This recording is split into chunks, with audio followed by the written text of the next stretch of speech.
Hello students, good morning to all of you. आप सभी का वेलकम है, स्वागत है एक नई उमंग, एक नए उत्साह के साथ एक नई क्लास में।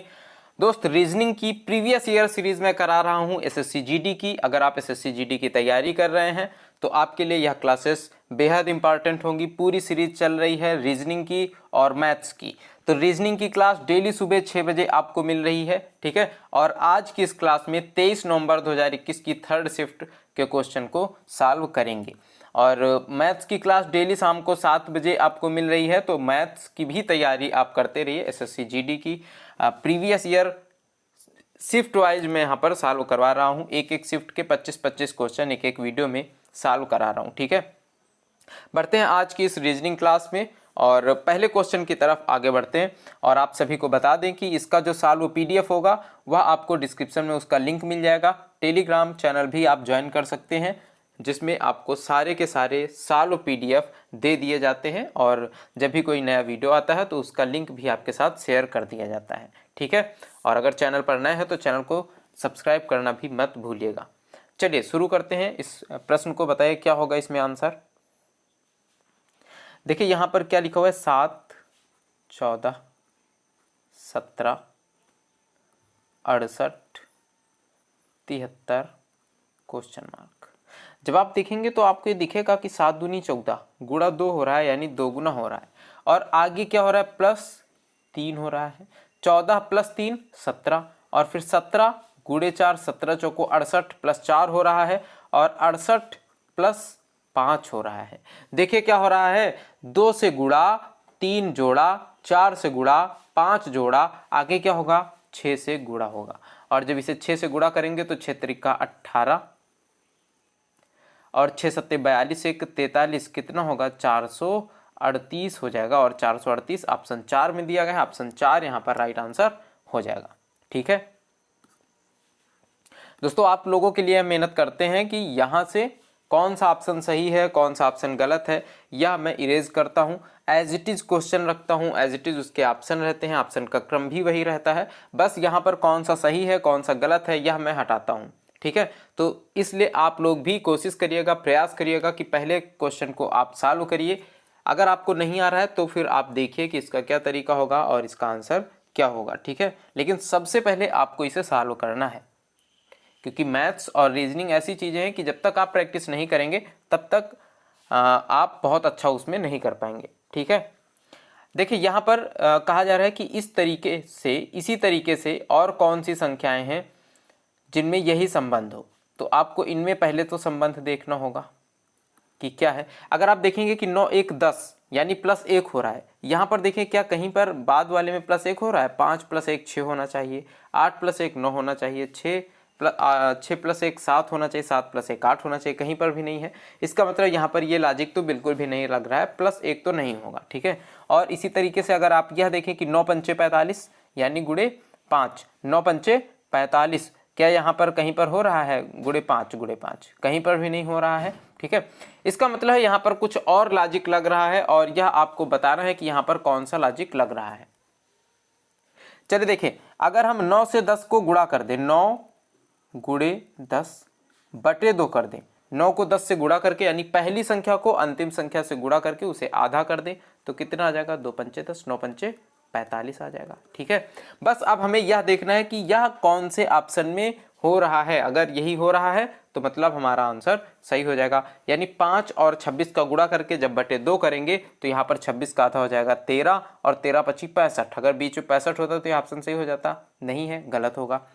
8 गुणे 18 बटे 72, तो जब 8 का 18 से गुणा करके बटे 2 करेंगे तो यहाँ पर आ जाएगा 4 और 18 चौको 72 और बीच में आपको 72 मिल जाएगा। इसका मतलब ऑप्शन 2 सही है। क्या हो रहा है दोस्त, पहली और लास्ट संख्या का गुणा करके उसका आधा कर दिया जा रहा है तो बीच वाली संख्या में प्राप्त हो रही है, ठीक है। ऑप्शन 2 राइट आंसर हो जाएगा। क्वेश्चन नंबर 3 में बोला जा रहा है कि 7 दोस्त STUV WX और Y एक वृत्त के इर्द गिर्द वृत्त के केंद्र की ओर पीठ करके बैठे हैं। एक वृत्त है और इसकी केंद्र की ओर पीठ करके बैठे हैं, यानी इन सभी का मुख जो है दोस्त वह किधर है, बाहर की ओर है, इधर की ओर है मुंह, ठीक है, ठीक है। Y और V के बीच 3 व्यक्ति हैं, तो Y और V के बीच में 3 व्यक्ति इस तरह से बना लेंगे, 1 2 और 3, इनके बीच में 3 व्यक्ति बैठेंगे। ठीक है, आगे W V के दाईं ओर ठीक बगल में बैठा है। अगर V यहाँ पे होगा, इसके ठीक दाईं ओर बगल में कौन होगा? W होगा, क्योंकि बाहर की तरफ मुंह है इसलिए V का दायां किधर होगा? इस तरफ होगा, तो V के दाईं ओर कौन होगा? W होगा। ठीक है, U Y और X के बीच में बैठता है। Y और X के बीच में कौन बैठता है? U बैठता है।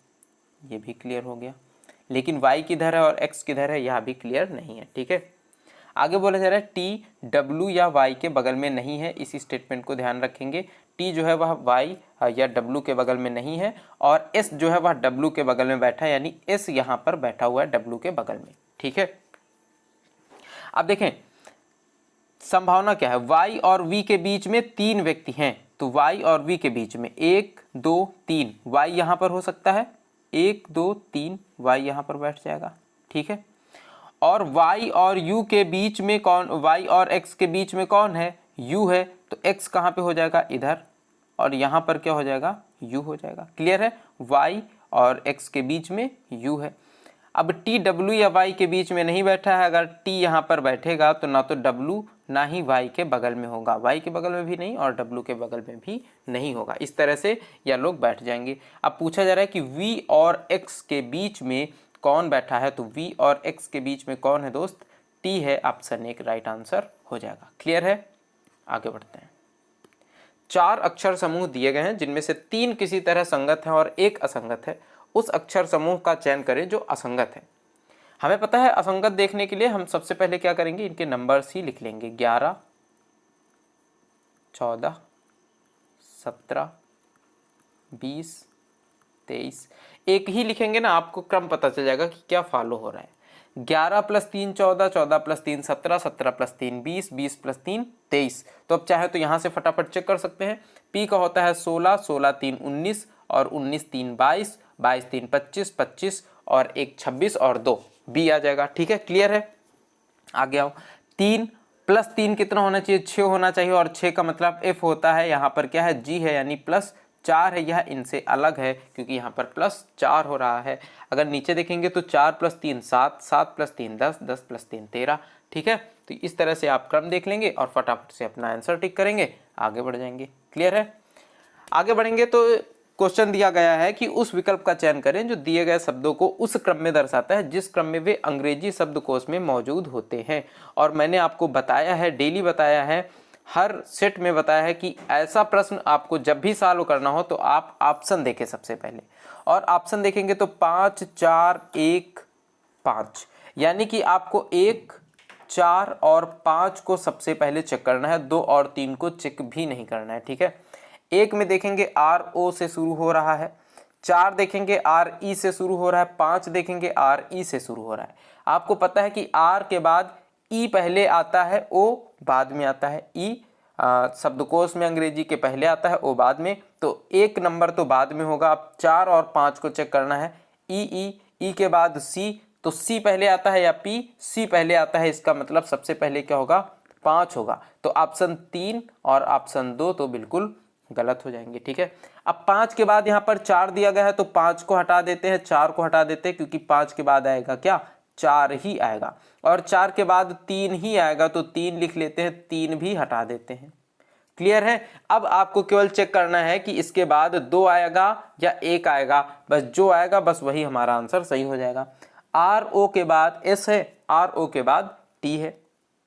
S पहले आता है या T? S का क्रम होता है 19 और T का होता है 20। इसका मतलब पहले क्या आता है? S आता है, तो यहाँ पर 2 जिसमें होगा इसके बाद 3 के बाद वह ऑप्शन सही हो जाएगा, और जिसमें 1 होगा वह ऑप्शन गलत हो जाएगा। बस इस तरह से चेक करेंगे और फटाफट से आंसर टिक करेंगे, आगे बढ़ जाएंगे। क्लियर है, आगे क्वेश्चन दिया गया है NOSE, NOSE, और इनका क्रम अगर चाहे तो लिख लें, क्रम यहाँ पर लिख लेंगे तो N का 14, O का 15, S का 19, E का 5। यहाँ पर लिखा क्या जा रहा है? ENOS 5 14 15 19। बताएं क्या हो रहा है? इसी जो यहाँ पर हो रहा है यही आपको करना है PROUD के साथ, ठीक है। और इनका क्रम मैं लिख देता हूँ 16, 18, 15, 21, 4। देखिए अगर आप यहाँ पे ध्यान से देखेंगे ना NOSE को क्या लिखा जा रहा है, तो आपको पता चलेगा कि यहाँ पर जो अक्षर हैं उनके जो क्रम है ना उन्हें आरोही क्रम से लिख दिया गया है। यानी 5, 5 के बाद 14, 14 के बाद 15, 15 के बाद 19, यानी बढ़ते हुए क्रम में लिख दिया गया है। तो आपको यहाँ पर भी क्या करना है, बढ़ते हुए क्रम में लिख देना है। सबसे पहले क्या आएगा 4, और 4 में क्या है D। उसके बाद क्या आएगा 15, 15 में क्या है O। उसके बाद क्या आएगा 16, 16 में है P। 18, 18 में है R। उसके बाद U यानी 21। DOPRU, DOPRU ऑप्शन 2 में दिया गया है। ऑप्शन 2 यहाँ पर राइट आंसर हो जाएगा। क्लियर है, आगे बढ़ते हैं। इसे आपको ऑब्जर्व करना है, पूरा ऑब्जर्वेशन का खेल है। यहाँ पर आप ऑब्जर्व करेंगे कि यहाँ पर हो क्या रहा है आकृतियों में, और बस उसी तरह से आगे भी परिवर्तन कर देंगे, ठीक है।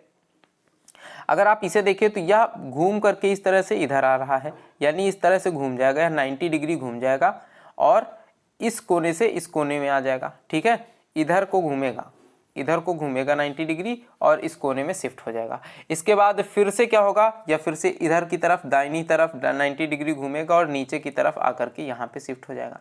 इसके बाद यह फिर से इस तरफ दाहिनी तरफ 90 डिग्री घूमेगा और यहाँ पर आकर के शिफ्ट हो जाएगा। इसके बाद फिर क्या होगा, फिर इस तरफ घूमेगा 90 डिग्री और यहाँ पर फिर से शिफ्ट हो जाएगा, बिल्कुल पहले वाले की तरह यहीं पर आकर के शिफ्ट हो जाएगा, ठीक है।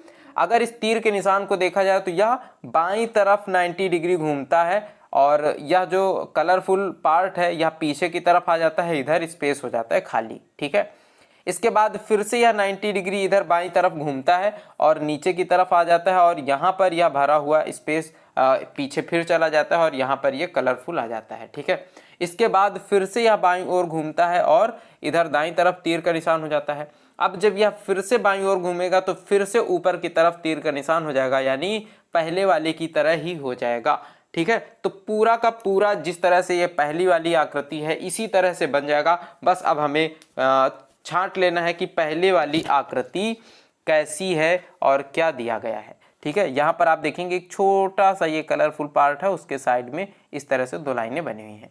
तो कलरफुल पार्ट यहाँ पर तो है नहीं, गलत। तीर का निशान तो ऊपर की तरफ रहेगा और यहाँ पर ये कलरफुल रहेगा, तो पहला भी गलत। और ये नीचे की तरफ तीर का निशान नहीं रहेगा, चौथा भी गलत। बचा एक ही ऑप्शन, दूसरा सही हो जाएगा। तीर का निशान ऊपर की तरफ है और यहाँ पर ये कलरफुल जो पार्ट है यानी ये भरा हुआ पार्ट है, इसके बगल में 2 लाइनें आपको दिख जाएंगी। क्लियर है, आगे बढ़ते हैं अगले क्वेश्चन में। उस विकल्प का चयन करें जिसका चौथी संख्या से वही संबंध है जो पहली संख्या का दूसरी संख्या से है और पांचवी संख्या का छठी संख्या से है। बहुत प्यारा, बहुत शानदार क्वेश्चन है दोस्त। देखिए यहाँ पर केवल कर क्या रहे हैं कि जो यहाँ पर संख्या लिखी हुई है ना, इनके अंकों का योग कर दिया और इनके अंकों का योग यहाँ पर लिखा हुआ है 4, 4, 8, 1, 9। यहाँ पर 9 लिखा हुआ है। इसी तरह से 5, 5, 10, 2, 12, 1, 13, 1, 14 और 14 यहाँ पर लिखा हुआ है। तो आप क्या करेंगे, इनके अंकों का योग करेंगे। 4 + 6 10, 10 + 5 15, 15 + 2 17, 1 18 और क्या आ जाएगा 18। बस क्वेश्चन मार्क की जगह पर क्या आ जाएगा दोस्त, 18 आ जाएगा। यही हमारा आंसर हो जाएगा। क्लियर है, आगे बढ़ते हैं। एक बार पेपर को मोड़ा गया, फिर दोबारा मोड़ा गया, फिर 3 बार मोड़ा गया। पेपर टोटल कितनी बार मोड़ा गया है, 3 बार मोड़ा गया है। इसका मतलब है कि जो आकृति एक बार काट करके बनाई जाएगी वो एक बार दोगुनी होगी, फिर दोबारा दोगुनी होगी, फिर 3 बार दोगुनी होगी, ठीक है। यानी कितने पार्ट बन जाएंगे, 8। अगर ये एक त्रिभुज बनाया गया है तो टोटल जब पेपर को ओपन किया जाएगा तो त्रिभुजों की संख्या कितनी होनी चाहिए, 8 होनी चाहिए। आप देखेंगे पहले और तीसरे ऑप्शन में और दूसरे ऑप्शन में तो 8 है, लेकिन चौथे ऑप्शन में 8 नहीं है, चौथा ऑप्शन गलत हो जाएगा। इसी तरह से यह वर्ग है, अगर एक वर्ग बनाया गया है तो टोटल 8 वर्ग बन जाएंगे। सबसे पहले तो आपको यही चेक कर लेना है, तो दूसरा ऑप्शन भी यहाँ से गलत हो जाएगा। अब पहला और तीसरा आपको चेक करके देखना है, ठीक है। और जब भी पेपर काटा जाता है यानी मोड़ करके काटा जाता है, फिर जब उसे ओपन किया जाता है तो हमेशा सिमेट्री बनती है, ठीक है। यानी कि दर्पण आप मान सकते हैं। जिस तरह से लास्ट में इधर यहाँ से इस तरफ मोड़ा गया तो आप मान सकते हैं कि यह जो आकृति है यहाँ पर दर्पण रखा हुआ है और ऊपर की तरफ इसकी छवि बननी है, तो इसकी छवि किस तरह से बनेगी, इस त्रिभुज को अपोजिट कर देंगे। देखें जिस तरह से यह आकृति इस तरह से बनी हुई है और यहाँ पर मान लेते हैं ये दर्पण रखा हुआ है, तो इसकी आकृति कैसे बनेगी, ऐसे बन जाएगी। ठीक है, अब इस पेपर को इधर की तरफ खोला जाएगा। ठीक है, इसे इधर की तरफ खोला जाएगा तो जो आकृतियां इधर बनी हैं वह इधर बन जाएंगी, यानी यह त्रिभुज बन जाएगा इस तरह से, और ये ऊपर त्रिभुज बन जाएगा और इस तरफ वर्ग बन जाएगा और एक वर्ग इस तरफ बन जाएगा। अब इसके बाद यह पेपर फिर नीचे की तरफ खोला जाएगा, तो जब नीचे की तरफ खोला जाएगा तो जिस तरह से यह त्रिभुज बने हैं, आप ये मान लीजिए कि यहाँ पर एक दर्पण रखा हुआ है और इनका प्रतिबिंब जो है इसके नीचे बनना है, तो यह त्रिभुज पहले बनेगा इस तरह से, उसके बाद यह त्रिभुज बनेगा इस तरह से, यह इस तरह से बनेगा और यह इस तरह से बनेगा। बस अगर हम त्रिभुज यहाँ पर चेक कर लें तो हमारा आंसर मिल जाएगा। ठीक है, अब पहले ऑप्शन में देखें एक दूसरे की तरफ इन त्रिभुजों का फेस है और यहाँ पर इन त्रिभुजों का बैक है एक दूसरे की तरफ, जबकि होना क्या चाहिए, फेस ही होना चाहिए, तो ऑप्शन 1 गलत हो जाएगा। ऑप्शन 3 में देखेंगे फेस है, ऑप्शन 3 सही हो जाएगा। क्लियर है, आगे बढ़ते हैं।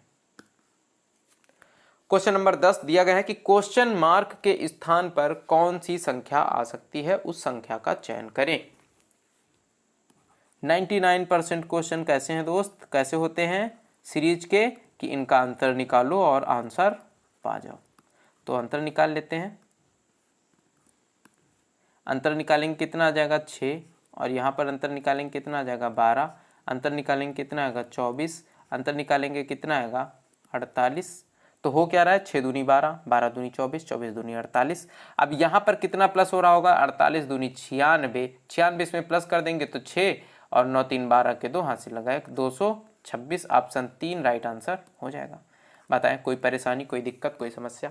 अगर आपको किसी भी क्वेश्चन में कोई भी समस्या होती है तो आप क्वेश्चन नंबर के साथ कमेंट कर दीजिए कि भैया मुझे क्वेश्चन समझ में नहीं आया है। मैं कोशिश करूंगा कि आपके लिए एक स्पेशल क्लास उसी टाइप की, उसी तरह के प्रश्नों की बना दूं। ठीक है, बाकी क्लास आपको कैसी लग रही है कमेंट करके जरूर बताया कीजिए। मुझे बहुत अच्छा लगता है जब आप लोग अच्छे कमेंट करते हैं। ठीक है, और क्लास को लाइक भी कर दीजिए और अपने दोस्तों के साथ इसे शेयर भी किया कीजिए, जिससे और भी लोग इस सीरीज का फायदा उठा सकें। ठीक है, आगे बढ़ते हैं अगले क्वेश्चन में। मनदीप और स्वाति के वेतनों का योग जो है, तो मनदीप का वेतन M मान लेते हैं और स्वाति का वेतन S मान लेते हैं। इनके वेतनों का योग कितना है 85,000 है। ठीक है, स्वाति और युक्ति, तो स्वाति को S और युक्ति को मान लेते हैं Y। वेतनों का योग कितना है 60,000 है। यदि स्वाति का वेतन युक्ति के वेतन से 10,000 अधिक है, यानी कि युक्ति के वेतन में अगर हम 10,000 ऐड कर दें तो हमें स्वाति का वेतन प्राप्त हो जाएगा। ठीक है, युक्ति के वेतन से 10,000 अधिक है स्वाति का वेतन, तो मनदीप का वेतन कितना है यह बताना है। तो यहां पर देखें, युक्ति y की जगह पर यहां पर मान रख देंगे, y बराबर क्या आ जाएगा स्वाति माइनस 10,000। क्लियर है, स्वाति के वेतन में 10,000 घटा देंगे तो युक्ति का वेतन आ जाएगा। युक्ति के वेतन का मान यहां पर रख देंगे स्वाति के सापेक्ष, यानी स्वाति प्लस युक्ति का वेतन क्या है स्वाति यानी S माइनस 10,000 बराबर कितना है 60,000। ठीक है, अब देखिए यहाँ पर 2 इंटू स्वाति, 2 स्वाति हो जाएंगी, 2 इंटू S हो जाएगा, 10,000 इधर जाकर के प्लस हो जाएगा तो कितना होगा 60,000 प्लस 10 70,000। 2 से काट देंगे तो स्वाति का वेतन दोस्त कितना है S है, और S बराबर कितना आ जाएगा 35,000। अब बताएं मनदीप और स्वाति का वेतन टोटल 85,000 है। इसमें अगर हम स्वाति के वेतन का मान रख दें तो मनदीप बराबर होगा 85,000 माइनस इधर जाकर के माइनस हो जाएगा स्वाति का वेतन 35,000, इसमें से माइनस कर देंगे तो मनदीप का वेतन कितना आ जाएगा 50,000। ठीक है, ऑप्शन 4 यहां पर राइट आंसर हो जाएगा। क्लियर है, आगे बढ़ते हैं। ए का अर्थ क्या है प्लस है, बी का अर्थ क्या है माइनस है, सी का अर्थ क्या है गुणा है, और डी का अर्थ क्या है भाग है। देखिए हम लिख यह इसलिए लिख लेते हैं कि हमें बार बार यहाँ पर चेक ना करना पड़े कि किसका अर्थ क्या है, ठीक है। पढ़ना पड़ेगा, उतना ही टाइम वेस्ट होगा। ऐसे हम क्या करेंगे, एक नज़र इधर मारेंगे, ए बराबर क्या है, प्लस है, बी बराबर माइनस, सी बराबर गुणा, डी बराबर भाग, बस हमें तुरंत से पता चल जाएगा, ठीक है। अब बस इसे लिख लेते हैं और सॉल्व करते हैं। 27 और डी का मतलब क्या है, भाग है, भागित 3, ए का मतलब प्लस 5 प्लस 9 गुणित 6 और बी का मतलब है माइनस 15 प्लस 14 माइनस 11 गुणित 6। इसका मान हमें बताना है। 3 से भाग करेंगे, 3 9 27। अब इसमें बोर्ड मास का रूल लगा देंगे, ठीक है। तो 3 9 27 प्लस 5 प्लस 9 6 54 माइनस 15 प्लस 14 में से 11 गया तो 3 और 3 छंग 18 आ जाएगा। 15 इसमें से घट जाएगा, 18 में से माइनस हो जाएगा तो कितना बचेगा, 3 बचेगा। और 54 प्लस 3 57 हो जाएगा। 9 5 14 प्लस 57 कितना आ जाएगा, 7 4 11 का 1 हाथ से लगे 1 6 1 7 कितना आ जाएगा, 71 आ जाएगा। और ऑप्शन 1 यहाँ पर राइट आंसर हो जाएगा। क्लियर है, आगे बढ़ते हैं।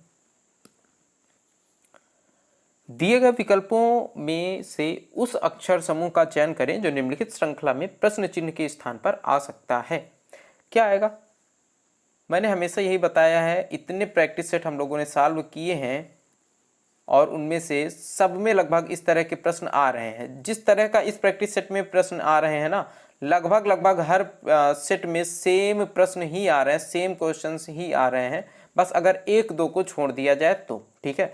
इसीलिए मैं कहता हूं कि प्रीवियस ईयर बहुत इंपॉर्टेंट है, क्योंकि ऐसे ही प्रश्न, अब वो रीजनिंग में कहाँ से नया प्रश्न लेकर के आएंगे, क्योंकि उनको स्तर तो बढ़ाना नहीं है, लेवल तो बढ़ाना नहीं है, उन्हें लेवल सेम रखना है। तो इसी तरह से मिलते जुलते हुए प्रश्न वो आगे भी करवाएंगे, ठीक है। तो अगर आप प्रीवियस ईयर लगा रहे हैं तो आप फोड़ देंगे, बिल्कुल फोड़ देंगे, ठीक है। अब यहाँ पर देखें, एम का क्रमांक 13 12 23, इधर देखो 10 10 22, इधर देखो 7 8 21। क्या हो रहा है, -3 -3 -3 -3, आगे भी क्या होगा, -3 होगा। 7 में से 3 गया 4 और 4 का मतलब डी, ठीक है। इधर देखो 12 -2 -2, 12 -2 10 10 -2 8, तो इधर भी क्या होगा, -2 6 और 6 का मतलब एफ।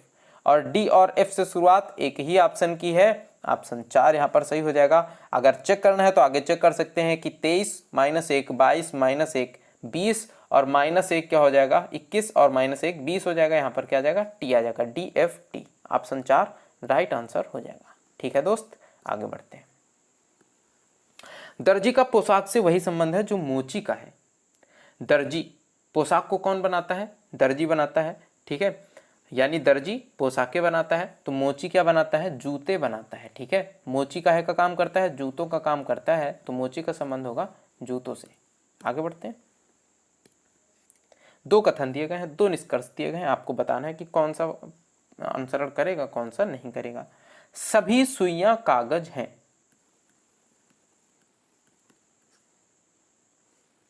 अगर यह सुइयां हैं तो यह सब की सब क्या है, कागज।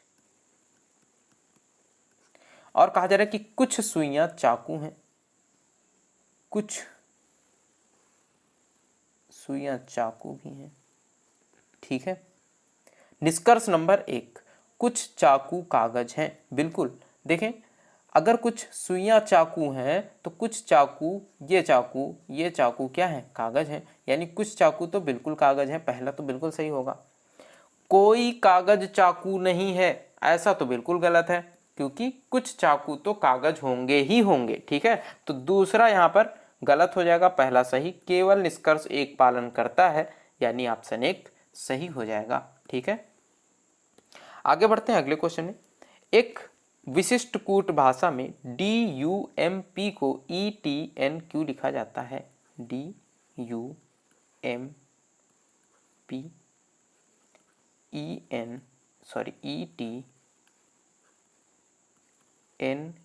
लिखा जाता है। EAGER को DZHDS लिखा जाता है। उसी कूट भाषा में FINGER को क्या लिखा जाएगा, और देखते हैं। इनके नंबर लिख लें, क्रमांक लिख लेंगे, तुरंत पता चल जाएगा। 21, 20, 13, 14, 16, 17। देखो क्या हो रहा है, +1, इधर -1, फिर +1, फिर +1। लेकिन क्या यही क्रम है, क्योंकि यहाँ पर तो 4 है, यहाँ पर क्या है 5 है, तो यहाँ पर भी लिख लेंगे 5, 4, 1, 26, 7, 8, और यहाँ पर क्या है 5, 4, 18, 19। जब आप इसे देखेंगे तो 5 - 4 यानी -1 हो रहा है, जबकि यहाँ पर +1 हो रहा था, इधर -1 हो रहा है, इधर +1 हो रहा है, इधर -1, इधर +1। तब आपको समझ में आएगा कि देखो इंग्लिश में जो अक्षर होते हैं उनमें दो चीजें होती है, एक तो वावेल, दूसरा कंसोनेंट। और वावेल कौन कौन से होते हैं, A, E, I, O, U। जहां जहां पर इसमें वावेल आपको दिख रहा है सब में क्या हो रहा है, -1 हो रहा है। जैसे U है, U क्या है, वावेल है, 21 है, और इसमें -1 हो रहा है, 20 हो रहा है, ठीक है। बाकी सब में क्या हो रहा है, +1 हो रहा है। 5 वावेल है यानी ई वावेल है, -1 हो रहा है, ए वावेल है, -1 हो रहा है, ई वावेल है, -1 हो रहा है। तो बस आपको अब करना क्या है, जितने कंसोनेंट है सब में +1 कर दो, जितने वावेल्स हैं सब में -1 कर दो। इसमें होगा 6, 9, 14, 7, 5, 18। अब 6 का मतलब 7 हो जाएगा यानी जी हो जाएगा। आई क्या है, वावेल है, 9 है तो 8 हो जाएगा यानी एच हो जाएगा। अब जी के बाद एच से कौन सा ऑप्शन स्टार्ट है, बस ऑप्शन 1 स्टार्ट है, ऑप्शन 1 यहाँ पर सही हो जाएगा, OHDS आगे हो जाएगा। क्लियर है, आगे बढ़ते हैं। क्वेश्चन नंबर 17 में दिया गया है कि टारगेट को लिखा जा रहा है 219752 TARGET 219752 और प्राइस PRIZE को लिखा जा रहा है 79985। ठीक है, इसी तरह से आपको लिखना है क्वीन को, QUEEN को क्या लिखा जाएगा यह आपको बताना है। और देखते हैं, इनमें नंबर लिख लेते हैं, 20, 1, 18, 7, 5, 20, 16, 18, 9, 26, 5। देखो देख करके आपको पता चल जाएगा। जब आप देखेंगे ना, 20 को क्या लिखा जा रहा है, 2 यानी 2 + 0 2, 1 1, 8 1 9 यानी इनके अंकों का योग कर देंगे, 8 1 9, 7 5 2 0 2। इधर देखो 6 1 7, 8 1 9 9, 6 2 8, 5 का 5 यानी Q का 17 है तो 7 1 8, 8 का मतलब क्या हो जाएगा, 8 ही होगा, क्योंकि नंबर्स लिखे जा रहे हैं ना, तो 7 1 8 8 हो जाएगा। 21 है, 2 1 3 हो जाएगा, 8 के बाद 3, 5 और 5 यहाँ पर आ जाएगा, ऐसे ही 5 को 5 ही लिख लेंगे। n को क्या लिखा जाता है, 14, तो 14 का क्या हो जाएगा 5 यानी 83 555 कहाँ पर है, ऑप्शन 4 में है, ऑप्शन 4 यहाँ पर राइट आंसर हो जाएगा। कोई भी डाउट, आगे बढ़ते हैं। एक बैठक में भाग ले रहे 8 अधिकारी ABCDEFG और H एक वृत्ताकार मेज के इर्द गिर्द इसी क्रम में दक्षिणावर्त बैठे हैं।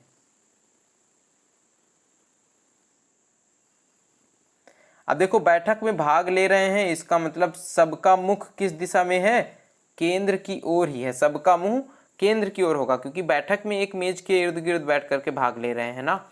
और बोला जा रहा है कि इसी क्रम में ABCDEFGH हैं और इसी क्रम में दक्षिणावर्त बैठे हैं। दोस्त बहुत सारे लोगों को यहाँ पर दक्षिणावर्त का अर्थ समझ में नहीं आ रहा होगा, तो उनको मैं बता दूं, दक्षिणावर्त का मतलब होता है दाईं ओर, ठीक है। और यहाँ पर जिस तरह से बोला जा रहा है कि इसी क्रम में दक्षिणावर्त बैठे हैं, यानी इसी क्रम में यह एक दूसरे के दाईं ओर बैठे हैं। अगर A यहाँ होगा तो इधर B, इधर C, इधर D, इधर F, इधर G, इधर H, इस तरह से बैठे हैं, ठीक है।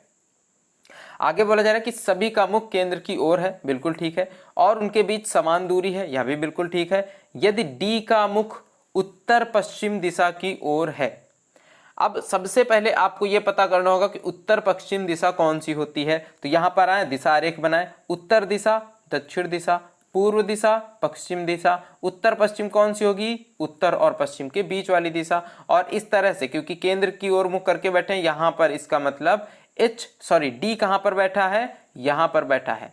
तब जाकर के डी का मुख किस दिशा में होगा? उत्तर पश्चिम दिशा में होगा। अगर डी इधर है तो ई, डी के बाद ई के बाद एफ के बाद जी और जी के बाद एच, इस तरह से बैठे होंगे। और कौन कौन है? ए बी सी, तो ए बी और सी इस तरह से बैठे होंगे। ठीक है, आगे बोला जा रहा है कि एफ किस दिशा में बैठा है? एफ किस दिशा में बैठा है? तो एफ यहां पर बैठा है और एफ का मुख किस दिशा की ओर है दोस्त? दक्षिण पश्चिम दिशा की ओर है, क्योंकि आप देखेंगे इधर यह है दक्षिण और यह है पश्चिम और इसके बीच में एफ का मुख है। तो एफ कौन सी दिशा में है? दक्षिण पश्चिम दिशा की ओर बैठा है। ठीक है, आगे बढ़ते हैं। क्वेश्चन नंबर 19 दिया गया है कि दिया गया आरेख उन विद्यार्थियों की संख्या दर्शाता है जो विभिन्न भाषाएं जानते हैं, जैसे हिंदी, अंग्रेजी, इंग्लिश। हिंदी वाले इस वर्ग में है, इंग्लिश वाले इस आयत में है और जर्मन वाले इस वृत्त में है। ठीक है, अब क्वेश्चन है कि उन विद्यार्थियों की संख्या कितनी है जो अंग्रेजी और जर्मन दोनों जानते हैं लेकिन हिंदी नहीं जानते हैं। अंग्रेजी भी जानना है, जर्मन भी जानना है, लेकिन हिंदी ना हो, यानी इस वर्ग के अंदर ना हो, जर्मन और इंग्लिश दोनों में कॉमन हो। तो कौन सी ऐसी संख्या है? यह 16 ऐसी संख्या है जो इंग्लिश और जर्मन में कॉमन है लेकिन हिंदी यानी इस वर्ग के अंदर नहीं आ रही है। तो 16 ही इनकी संख्या हो जाएगी जो अंग्रेजी और जर्मन जानते हैं लेकिन हिंदी नहीं जानते हैं। ठीक है, आगे बढ़ते हैं अगले क्वेश्चन में। विशाल नर्मदा का पति है, प्रतीक गौरवी का भाई है, कार्तिक प्रथमेश का बेटा है। तो चलिए शुरुआत से बनाना शुरू करते हैं। विशाल जो है वो नर्मदा का पति है। नर्मदा, इसका मतलब नर्मदा कौन होंगी? पत्नी होंगी किसकी? विशाल की। ठीक है, अब आगे बोला जा रहा है प्रतीक गौरवी का भाई है। ठीक है, यह हमने बना लिया है, इसे अंडरलाइन कर लेते हैं। प्रतीक गौरवी का भाई है, कार्तिक प्रथमेश का बेटा है जो आरती का पति है। आरती के बेटे का विवाह नर्मदा से हुआ है, यानी आरती का बेटा कौन है? विशाल होगा, क्योंकि आरती के बेटे का विवाह किससे हुआ है? नर्मदा से हुआ है। तो विशाल की मां कौन होंगी? आरती। ठीक है, नर्मदा से हुआ है, क्लियर हो गया। गौरवी विशाल की बेटी है, प्रथमेश का गौरवी से क्या संबंध है? अब देखें, आरती से रिलेशन किसका दिया गया है? कार्तिक प्रथमेश का बेटा है जो आरती का पति है। अब आरती का पति कौन है दोस्त? प्रथमेश। आरती का पति है प्रथमेश और कार्तिक इसका बेटा है, यानी आरती का भी बेटा होगा। तो प्रथमेश अगर इसका बेटा है तो विशाल का क्या होगा? भाई भी होगा। सॉरी, कार्तिक। एक सेकेंड,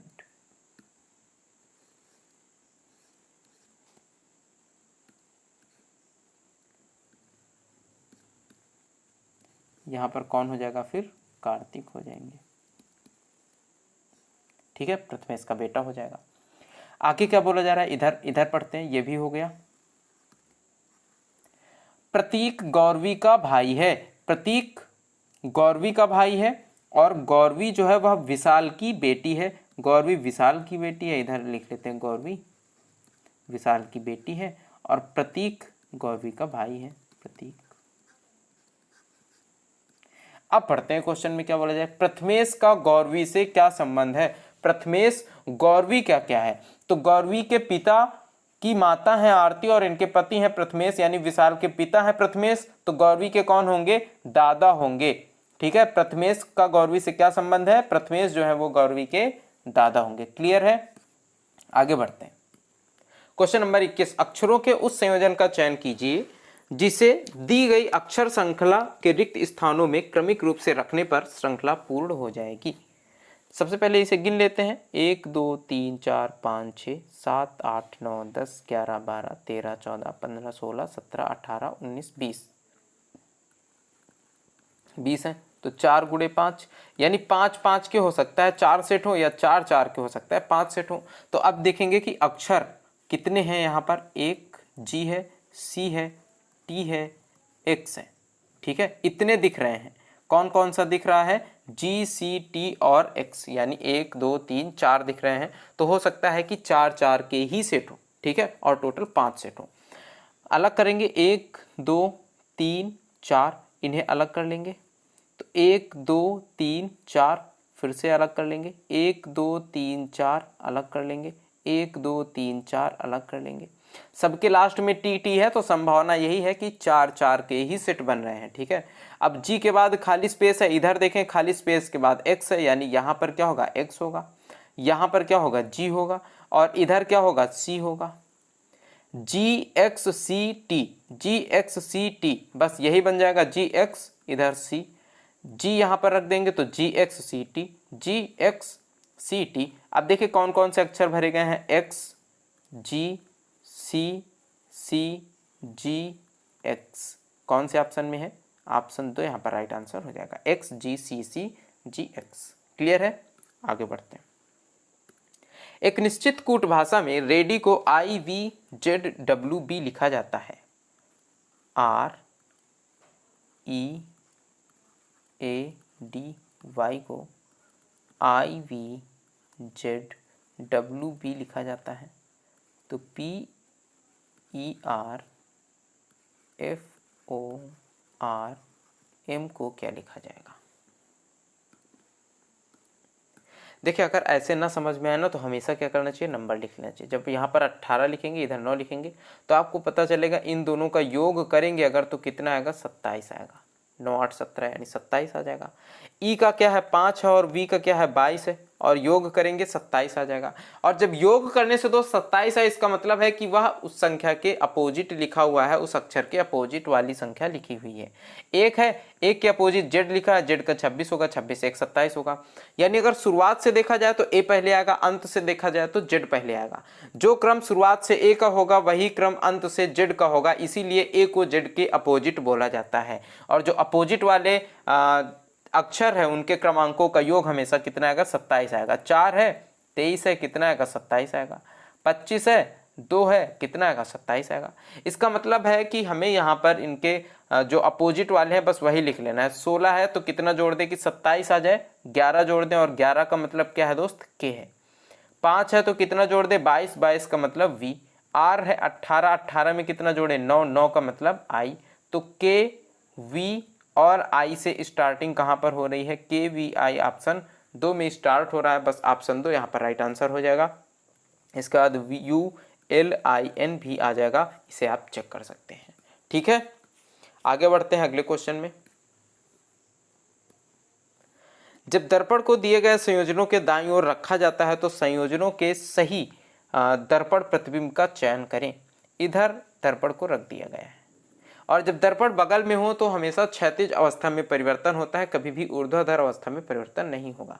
मतलब यह है कि जैसे यह 6 लिखा हुआ है तो दर्पण इधर रखा गया है, तो क्षैतिज अवस्था में परिवर्तन का मतलब यह है कि जो पार्ट इधर दर्पण के इस तरफ है, पास में है, वह इधर इसी तरफ होगा, यानी दर्पण के पास ही होगा। यानी तीर का निशान अगर इधर बना हुआ है तो इस तरफ बन जाएगा, यानी 6 अगर इस तरह से बना हुआ है तो इधर इस तरह से बन जाएगा। ठीक है, और ऊर्ध्वाधर परिवर्तन नहीं होता है, यानी इस तरह से नहीं बन सकता है, यह बिल्कुल आपका गलत हो जाएगा। ठीक है, अब ए इस तरह से बना हुआ है, यानी इसका यह जो गोला है ए का, यह इस दर्पण से दूर है, दर्पण के अपोजिट है, उस तरफ है, तो इसे इस तरह से बना लेंगे, यह बन जाएगा ए। और अगर आप देखेंगे तो 1 2 3 जगह पर ए समान है, पहला ऑप्शन यहाँ पर गलत हो जाएगा, यानी अब हमें पहले ऑप्शन को चेक ही नहीं करना है। ठीक है, क्योंकि यहाँ पर इसने इसकी ऊर्ध्वाधर अवस्था में परिवर्तन कर दिया है। आगे पी पी और ये क्यू जैसा लिखा हुआ है, मतलब ये अपोजिट है। इसमें देखेंगे आप क्यू लिखा हुआ है और क्यू का इसने ऊर्ध्वाधर अवस्था में परिवर्तन कर दिया गया है, यानी ये क्यू है इस तरह से, तो इसका इस तरह से बन जाएगा पी की तरह से, ना कि इस तरह से बनेगा, यह बिल्कुल गलत होगा। तो ऑप्शन 4 भी अब आगे चेक हमें नहीं करना है। ठीक है, तो ए और ये क्यू और ये डब्ल्यू और डब्ल्यू तो बिल्कुल सेम है, 6 और 6 को बिल्कुल सेम बनाया गया है। अब बचा है 5 और 8 तो बिल्कुल सेम उसी तरह से बनेगा। 5 जो है यहाँ पर देखें ऊर्ध्वाधर अवस्था में परिवर्तन हुआ, यानी 5 इस तरह से था, ये बिल्कुल इस तरह से नहीं बनेगा। ये 5 कैसे बन जाएगा, इस तरह से बन जाएगा, और ऑप्शन 3 राइट आंसर हो जाएगा, ऑप्शन 2 गलत हो जाएगा। क्लियर है? मैंने कोशिश की कि आपको एक एक चीज यहाँ पर समझ में आ जाए, क्योंकि दर्पण प्रतिबिंब में एक जैसे ही सभी आकृतियां दिखती हैं और इसमें कंफ्यूजन बहुत होता है। इसीलिए मैंने प्रयास किया कि थोड़ा सा इसमें समय दे करके आपको एक एक चीज डिटेल में समझा सकूं। ठीक है, आगे बढ़ेंगे अगले क्वेश्चन में। दी गई सीट को मोड़कर एक घन बनाया जाता है। इस प्रकार निर्मित घन में ए अक्षर वाले फलक के विपरीत फलक पर कौन सा अक्षर समूह होगा? दोस्तों पासे में क्या होता है ना, खुले पासे में, कि एक बॉक्स बीच वाला छोड़ दें, अगर एक बॉक्स छोड़ दें तो मतलब जैसे यहाँ पर 2 बॉक्स इस तरह से दिए गए हैं, 3 बॉक्स दिए गए हैं, अगर इस बीच वाले को छोड़ देना तो यह दोनों एक दूसरे के अपोजिट होंगे। जैसे यहाँ पर F का अपोजिट B होगा और E का अपोजिट D होगा, और जब यह एक दूसरे के अपोजिट होंगे तो बचा कौन? C और A, यानी C का अपोजिट कौन होगा दोस्त? A होगा। पूछा क्या जा रहा है यहाँ पर? A के अक्षर के फलक के विपरीत फलक कौन सा होगा? तो विपरीत कौन सा होगा? C होगा। और विपरीत का मतलब हमेशा यही होता है कि अगर C हमें सामने से दिख रहा है तो A उसके पीछे होगा, A हमें नहीं दिखेगा। कई बार क्वेश्चन ऐसे भी पूछ लिया जाता है कि यदि हमें A सामने से दिख रहा है तो कौन सा अक्षर ऐसा होगा जो हमें पासे में नहीं दिख रहा होगा। ठीक है, तो कौन सा हो जाएगा? C हो जाएगा। ठीक है, आगे बढ़ते हैं अगले क्वेश्चन में। क्वेश्चन नंबर 25, उस विकल्प का चयन करें जो दी गई आकृति में अंतर्निहित है, आकृति को घुमाने की अनुमति नहीं है। इन चारों ऑप्शनों में कौन सी ऐसी आकृति है जो इसमें आपको ऑलरेडी मिल जाएगी, यानी अगर उसे उठा करके वहां पर फिट करना चाहें तो एज इट इज फिट हो जाएगा। आपको मैं इसमें 15 सेकंड का टाइम देता हूं, आप सोच करके देख करके बताइए।